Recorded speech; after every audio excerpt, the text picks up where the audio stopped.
ketika Republik di dalam ancaman, maka para santri tidak menjadi penonton di samping, tapi turun tangan langsung menjadi yang terdepan.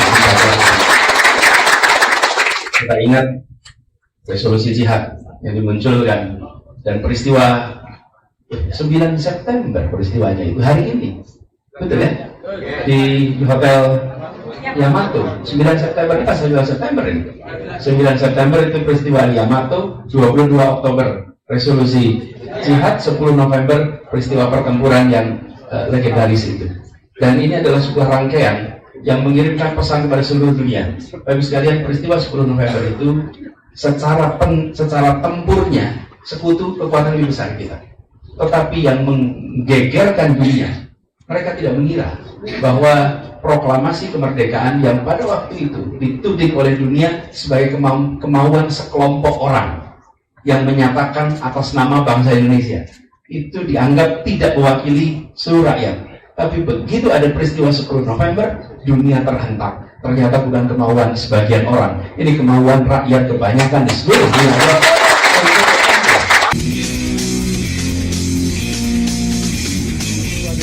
Ketemu lagi kita di channel yang perlu imajinasi informasi gratis tidak bayar. Assalamualaikum warahmatullahi wabarakatuh. Alhamdulillah, wala hawla wala quwwata illa billah. Allahumma shalli wa sallim ala Allahumma shalli wa sallim wa barik ala sayyidina Muhammad wa ala alihi wa sahbihi. Amma ba'du.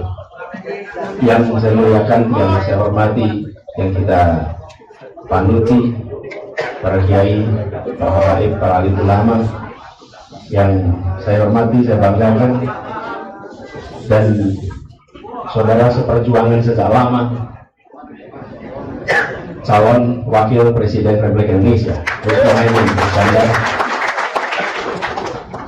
yang saya hormati, para anggota DPR RI, para anggota DPRD, seluruh pimpinan, kader, dan keluarga besar Partai Kebangkitan Bangsa PKB yang seluruh hadirin sekalian. Alhamdulillah, saya bersyukur sekali. Jadi seperti disampaikan Gus Imin tadi, ini semua sambungannya itu seperti sudah ada yang merencanakan, kita cuma jalani. Peristiwa yang kemarin sudah banyak diceritakan. Tapi yang saya merasa bersyukur juga adalah pada saat kita ngobrol sebelum deklarasi hari Kamis, hari Sabtu yang lalu, Gus Imin dan teman-teman DPP cerita bahwa ini sedang akan ada Tour de Wali Songo, dan pas dilihat dilalah cocok saya bisa ikut di dalam salah satu ujung dari tour ini, yaitu nanti di Sungai Ampel. Nah, saya dapat bagiannya Ampel, dapatnya Ampel. Buat saya ke Ampel itu artinya kembali ke kampung halaman. Iya, karena simbah-simbah saya dulu di Ampel Gading. Jadi kalau lihat dari Ampel mau masuk ke masjid itu, nanti ada salah satu gang, nah itu di situ tempat keluarga kami tinggal. Jadi ketika dapat salah satu, dan itu tidak direncanakan berbulan-bulan yang lalu, itu paling tidak kita tidak tahu. Yang punya rencana itu dari kantor pusat. Kantor pusat yang punya rencana. Apa? Oh, dekengan pusat. Dekengan pusat. Jadi alhamdulillah, dan rangkaian itu ada halakoh yang tidak kalah penting dan disampaikan dengan luar biasa. Saya merasa bersyukur karena bersama dengan Gus Imin ini, beliau bukan saja merupakan salah satu ketua partai paling lama di Indonesia, 18 tahun, memimpin tidak mudah, betul-betul tidak mudah. Saya membayangkan mengelola sebuah partai politik memerlukan yang namanya stamina, itu stamina fisik, stamina intelektual, dan stamina mental yang luar biasa untuk bisa menjalani seperti itu. Dan kita bersyukur karena kita bersama-sama membawa pesan yang sejak muda kita sama-sama kerjakan. Kita ingin Indonesia yang lebih adil, kita ingin Indonesia lebih sejahtera, dan kita ingin Indonesia yang bersatu dalam keadilan. Setiap dengar kata amin, kita aminkan. Mengaminkan amin itu baru sekarang. Kalau dulu ya amin saja, kalau sekarang itu amin yang diaminkan. Bawaslu agak kerepotan mungkin. Ya, ya itulah tadi, itu dekengan dari pusat. Kita tidak bisa apa-apa. Nah, apa yang menarik? Karena ada warisan sejarah yang menjadi beban moral bagi kita-kita ini. Gus Muhammad tadi menceritakan bagaimana PKB membawa warisan sejarah ini untuk dijaga, untuk dipastikan bahwa ke depan Indonesia terus menjadi sebuah negeri yang di sini ada keteduhan, sebagaimana ketika para wali dulu memulai untuk masuk dakwah dan menghadirkan sebuah suasana yang luar biasa. Ada perbedaan budaya yang amat lebar, tapi mereka memiliki kemampuan untuk menyatukan yang berbeda itu. Bapak Ibu sekalian, kalau kita lihat baju, itu ada penjahit yang mengerjakan. Pasti mereka membuat pola dulu. Polanya cocok, tinggal jahit. Yang repot itu, kalau polanya nggak cocok dan harus dijahit. Betul tidak? Polanya sama, tinggal jahit kan gampang. Tapi yang sulit itu kalau potongannya beda, tapi harus jadi sama jadi baju. Di situ diperlukan lebih dari sekedar pengetahuan. Di situ diperlukan kealiman, kebijaksanaan, kemampuan untuk bisa mengelola, sehingga potongan-potongan yang tidak sama itu menjadi sebuah pakaian yang indah. Dan itulah Indonesia kita yang kita lihat hari ini. Jadi kami merasa ini adalah sebuah kesempatan luar biasa, karena sekarang kita mengalami situasi yang mungkin serupa. Ada perbedaan-perbedaan baik sosial ekonomi, baik sosiologis, yang membuat Indonesia ini harus kita jaga keutuhannya.